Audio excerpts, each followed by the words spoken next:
Hello students. Complex number में algebraic operation सीखने के बाद हम कॉम्प्लेक्स नंबर के एक बहुत ही महत्वपूर्ण पड़ाव पे पहुंच गए हैं। और वो असली पड़ाव क्या है? Geometrical representation of a complex number. कि भाई आखिर एक जो कॉम्प्लेक्स नंबर है Z A plus iota B, ये क्या रिप्रेजेंट करता है। ये जानना बहुत जरूरी है ना, कि ये आखिर क्या रिप्रेजेंट करता है। तो z is equal to a plus iota B is a point on Argand's plane. This is एक प्लेन है जिसे हम आर्गन्स प्लेन बोल सकते हैं, आर्गन्स प्लेन, या हम इसे कॉम्प्लेक्स प्लेन भी बोल सकते हैं, कॉम्प्लेक्स प्लेन। अब दिस आर्गन्स प्लेन या complex plane is very similar to the X Y plane, कि बिल्कुल एक्स वाई प्लेन की तरह है। एक्स वाई प्लेन की तरह कैसे है? ये एक्स एक्सिस है, ये वाई एक्सिस है, ये तो पता ही है हमें। तो यहाँ पे इस एक्स एक्सिस को नाम देते हैं रियल एक्सिस, कि this one is our real axis. और इस वाई एक्सिस को नाम देते हैं इमेजिनरी एक्सिस, इमेजिनरी एक्सिस, कि भाई ये रियल एक्सिस है और ये हमारे पास क्या है? Imaginary axis. अब z is equal to a plus iota b is nothing but a point on this plane. मतलब this this a plus iota b is equivalent to the point a comma b, कि ये point a comma b के equivalent है। This is equivalent to the point a comma b, कि भाई a comma b के हमारे पास कैसा है?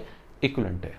अब a कोमा b जैसे पॉइंट है, a इधर लिया, भाई ये रियल पार्ट है तो रियल पार्ट पे इतना चले, b इधर गए, तो ये पॉइंट हो गया p a कोमा b या z a plus iota b। ये हमने इसको मिलाया, ये हो गया a, ये हो गया b। तो ये है हमारे पास इसका ज्योमेट्रिकल रिप्रेजेंटेशन। a पॉजिटिव है तो इधर होगा, a नेगेटिव है तो इधर होगा, b पॉजिटिव है तो ऊपर होगा, b नेगेटिव है तो नीचे होगा। ठीक बात। तो किसी भी complex number z a plus iota b को मैं a कोमा b पॉइंट लिख सकता हूँ। ठीक। अब यहाँ पे जैसे ये मैंने z लिखा, ये पॉइंट लिखा, ये ओरिजिन हो गया। This origin is nothing but a complex number 0 plus 0 iota, कि भाई ये कॉम्प्लेक्स नंबर हमारे पास कौन सा है? 0 प्लस 0 आइटा। अब यहाँ पे एक होता है मॉडुलस, एक क्या होता है? Modulus of complex number. अब what is this modulus of complex number? कि यार ये कॉम्प्लेक्स नंबर का मॉडुलस क्या है? Mod Z. What is this mod Z? Mod Z distance of point P from O, distance of point P from O is mod Z. Distance of P from origin is mod Z. मतलब ये जो distance है, ये distance हमारे पास क्या है? Mod Z है। तो किसी कॉम्प्लेक्स नंबर अगर a प्लस आइटा b में लिख रहा हूं तो उसका मॉड जेड कितना आएगा? उसका मॉड जेड आएगा कितना जी? Under root a square plus b square. किसी भी कॉम्प्लेक्स नंबर का मॉड निकालना बहुत ही आसान काम होता है। अब जैसे मॉड जो है, मॉड जेड लेंथ है, length between O and P। Length कभी नेगेटिव हो सकती है? नहीं। इसका मतलब mod Z less than 0 is meaningless. इसका कोई मतलब नहीं है कि मॉड जेड 0 से छोटा नहीं हो सकता। ये अपने मॉडुलस फंक्शन नहीं है, ये कॉम्प्लेक्स नंबर का मॉड है, तो मॉड जेड कभी नेगेटिव अपना नहीं हो सकता। ठीक। अब मॉड जेड आ गया। मॉड जेड के बाद हमारे पास एक दूसरी कैरेक्टरिस्टिक कॉम्प्लेक्स नंबर की होती है, argument. Argument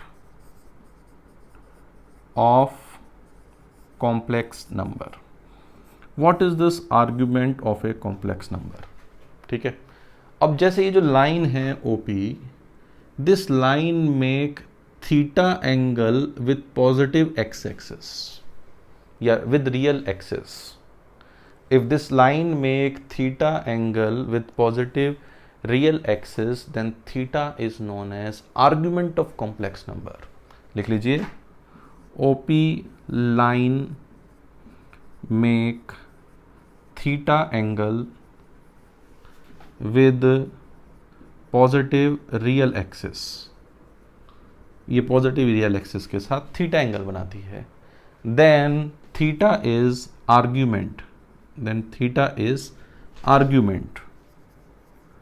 argument of complex number, कि भाई थीटा को हम क्या बोलते हैं, आर्ग्यूमेंट बोलते हैं कॉम्प्लेक्स नंबर का। अब जैसे मैं कहता हूं कि यार थीटा एंगल बना रही है, जैसे ये कॉम्प्लेक्स नंबर थीटा बना रही है लाइन, है ना, क्या मैं ये लाइन 2 पाई प्लस थीटा बना सकती है एंगल? भाई ये जैसे थीटा बना रही है तो मैं कहूँ थीटा नहीं यार ये 2 पाई प्लस थीटा बना रही है, तो कोई कहेगा सर 2 पाई प्लस थीटा कैसे हो गया? अरे 2 पाई एक बार घूम गए फिर थीटा और चले गए, हाँ है ना।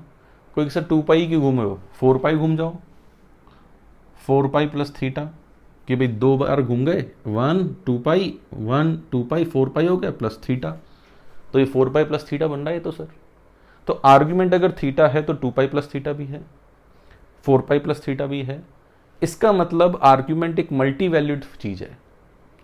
आर्ग्यूमेंट क्या है, एक मल्टी वैल्यूड चीज। और उसकी जनरल वैल्यू क्या है, कि general value of argument is, general value of argument is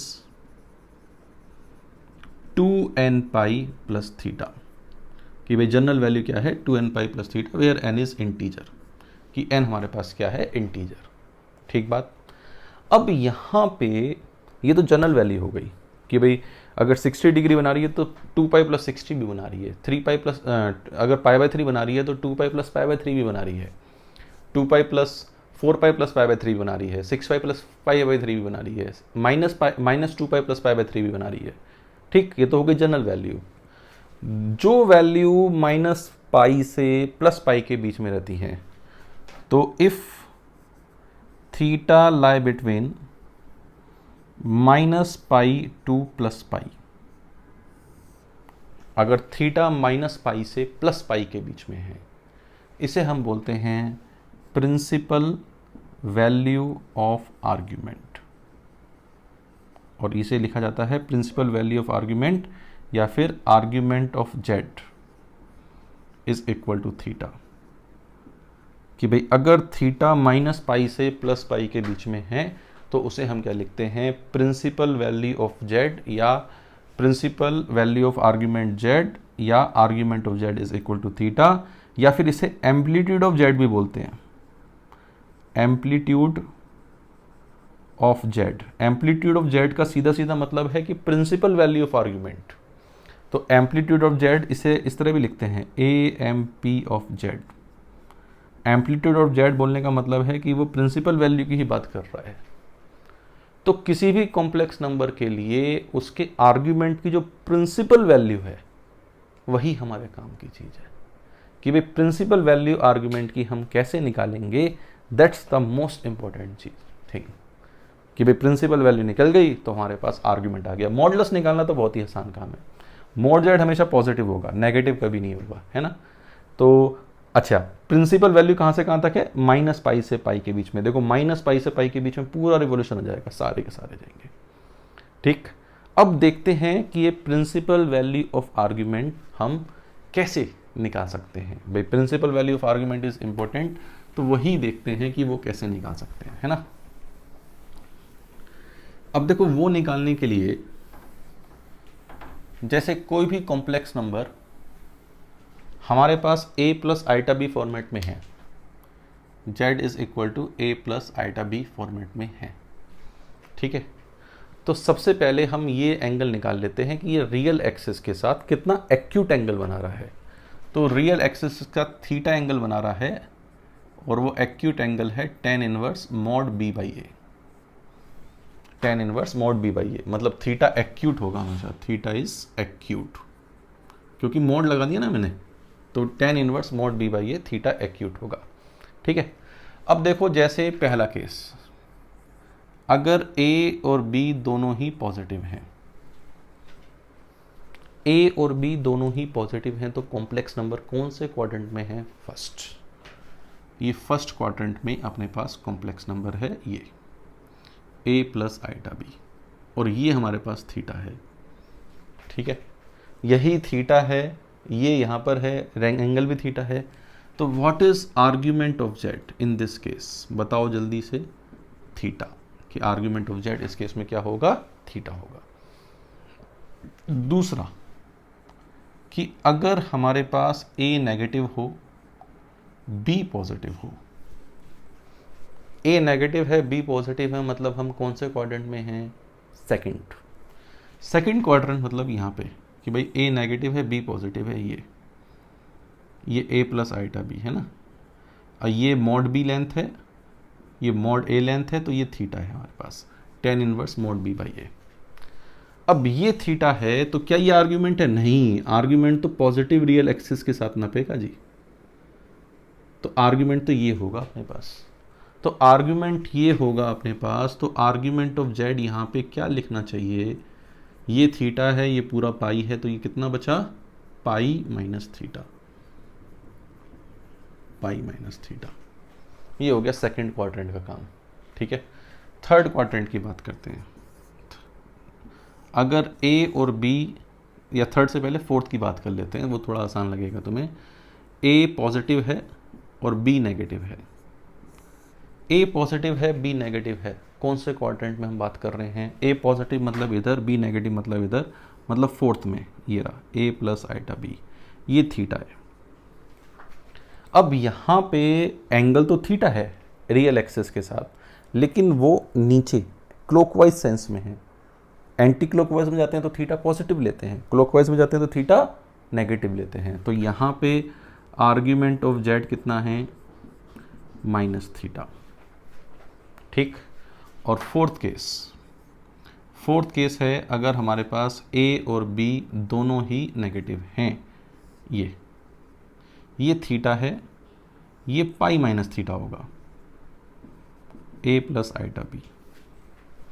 ठीक बात, तो ये पाई माइनस थीटा तो एंगल है, लेकिन किसमें है, एंटी क्लॉकवाइज सेंस में है।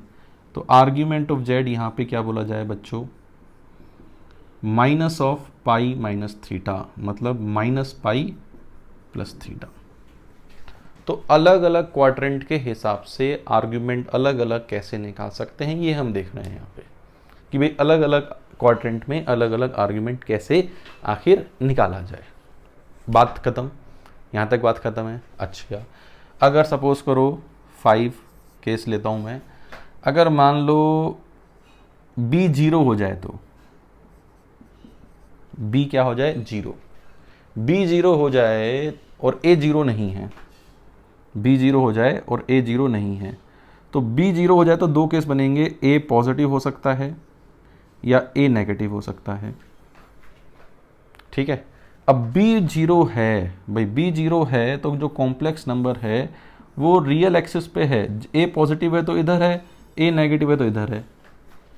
अब a अगर पॉजिटिव है तो आर्ग्यूमेंट ऑफ z कितना होगा, 0, और a अगर नेगेटिव है तो आर्ग्यूमेंट ऑफ z कितना होगा, भाई अगर नेगेटिव है तो यहाँ पर है, कितना एंगल बन रहा है, ये कितना, पाई, कि दिस विल बी पाई।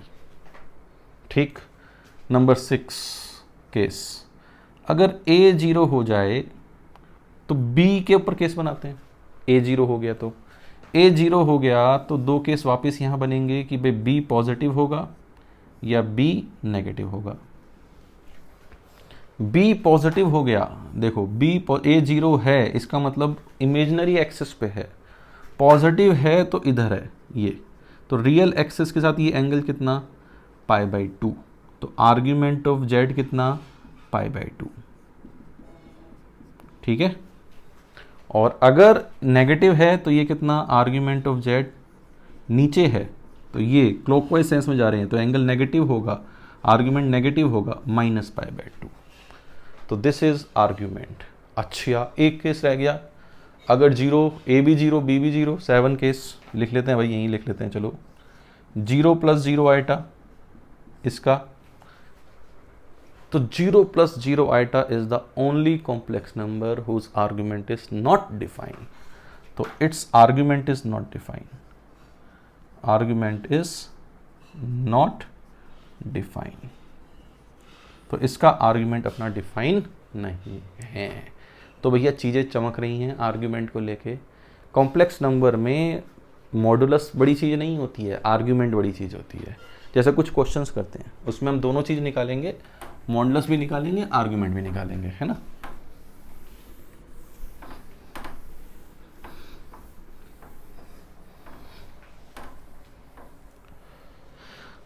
जैसे एग्जाम्पल के लिए, एग्जाम्पल नंबर 1, जेड हमें दे रखा है -1 + √3 आइटा या 1 + √3 आइटा, ठीक है। दूसरा हमें ये 1 है, 2 दे रखा है, Z is equal to -1 + iota. Third दे रखा है Z is equal to -√3 √3 - iota, है ना। और फोर्थ दे रखा है हमें z बराबर -√3 - आइटा। चलिए ये हमें 4 कॉम्प्लेक्स नंबर दे रखे हैं, इनसे हम सब चीज़ें निकाल लेंगे। अब देखो यहाँ पे मॉड z कितना है, √a² + b², वो कितना है 2, mod z is 2। Argument first quadrant में है, ठीक है। तो इसका argument of z tan inverse mod b/a √3/1 which is π/3। तो आर्ग्यूमेंट ऑफ z इज π/3, ठीक है। सेकंड वाले में mod z कितना आ जाएगा, √2, √a² + b² कितना आ गया, √2। अच्छा थीटा कितना आ जाएगा, थीटा π/4। अब ये सोचो कि -1 + आइटा कौन से क्वाड्रेंट में है, फर्स्ट में, सेकंड में, थर्ड में, फोर्थ में, सेकंड में, सही। तो सेकंड में आर्ग्यूमेंट ऑफ z क्या होता है, पाई माइनस थीटा। तो pi minus π/4 that will be 3π/4। तो इसका आर्ग्यूमेंट कितना है, 3π/4। क्लियर। इस वाले में मोड z तो 2 आ गया, किसी को दुख नहीं होगा, है ना। मोड z 2 आ गया तो आर्ग्यूमेंट ऑफ z निकालना है। आर्ग्यूमेंट ऑफ z के लिए पहले थीटा निकाल लो, tan इनवर्स mod b/a 1/√3, तो ये हो गया π/6। कितना हो गया, π/6। अब ये सोचो √3 - आइटा कौन से क्वाड्रेंट में है, फोर्थ क्वाड्रेंट में। √3 - iota that will be in fourth quadrant. Fourth quadrant में है तो फोर्थ क्वाड्रेंट में आर्ग्यूमेंट ऑफ z कितना होता है, -थीटा। -थीटा मतलब -π/6। चमक में आ रही है ना सब चीज़ें भाई, है ना। अरे चमक रहा है कि कैसे हम कर रहे हैं। जैसे इस वाले क्वेश्चन में मोड z कितना है, 2, कि भाई mode z is 2। Mode z 2 है तो थीटा यही निकालेंगे, तो भाई थीटा तो π/6 आ जाएगा। अब ये सोचो ये कौन से क्वाड्रेंट में है, थर्ड क्वाड्रेंट में आर्ग्यूमेंट ऑफ z कितना होता है, आर्ग्यूमेंट ऑफ z होता है कितना, -π + थीटा। तो -π + π/6, तो ये हो गया -5π/6। ठीक बात। तो अलग अलग केस में मोड z, आर्ग्यूमेंट z कैसे कैसे हम निकालें। जैसे चलो एक दो और, z बराबर -3 आइटा 6, z बराबर -2, तो इसका मोड कितना होगा, 3। आर्ग्यूमेंट कितना होगा बेटा जी, भाई b है ही नहीं, सॉरी a है ही नहीं, a 0 है और b नेगेटिव है, तो कितना लिखवाया था, -π/2। शाबाश। इसी तरह यहाँ पे मोड z कितना होगा, 2। Argument of z a negative है तो क्या होगा, पाई। ये हमारे पास तरह तरह के अलग अलग केस में कॉम्प्लेक्स नंबर थे। तो उन कॉम्प्लेक्स नंबर का मोड z और आर्ग्यूमेंट ऑफ z कैसे निकालेंगे, ये हमने बेसिक क्वेश्चन कराए हैं आपको भी, कि basic a + iota b format वाले क्वेश्चंस को हम किस तरह से करेंगे, कैसे हम मोड निकालेंगे, कैसे हम आर्ग्यूमेंट निकालेंगे। ठीक है। कहानी अभी अधूरी है, ऐसा नहीं कि कहानी पूरी हो गई, कहानी अभी अधूरी है, अभी और बहुत सारी चीज़ें बाकी हैं, पिक्चर अभी बाकी है मेरे दोस्त, है ना। तो पिक्चर अभी बाकी है, बाकी लेक्चर के लिए ट्यून रहिए और फॉलो करते रहिए, कीप वॉचिंग। और अगर आपको ये लेक्चर पसंद आ रहे हैं तो इन्हें खूब प्यार दें, खूब लाइक करें और खूब शेयर करें। Thank you very much.